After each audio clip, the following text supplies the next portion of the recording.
Një ngjarje e trisht ka tronditur mëngjesin e dieshëm komunitetin e Mërtishtit në Divjak, ku 32 vjeçari Xhulio Shtombari, elektricist pranoshe, humbi jetën në krye të detyrës pas një aksidenti fatal me energjinë elektrike.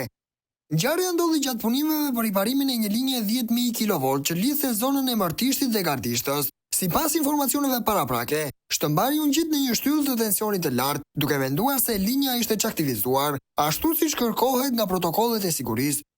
Por tragjikisht, energjia nuk ishte ndërprerë nga punonjësit përgjegjës në linjën ku ai punonte. Hetimet e para sugjerojnë se ishte sakuar një linjë tjetër, duke lënë aktive pikërisht segmentin ku ndollej 32 vjeçari. Ky gabim i rrënçoi në vdekjen e tij të menjëhershme. Për këtë ngjarje, policia e Divjakës ka vënë në pranë nga 2 punonjës të tjerë të OSHE-s, Xhezmia Haliti 60 vjeç dhe Arben Presheva 57 vjeç, të cilët akuzohen për shkelje të rregullave të mbrojtjes në punë. Shtombari la pas bashkëshorten dhe djalin e vogël. Familjarët e tij kanë kërkuar drejtësi për këtë gabim fatal që i kushtoi jetën 32 vjeçarit.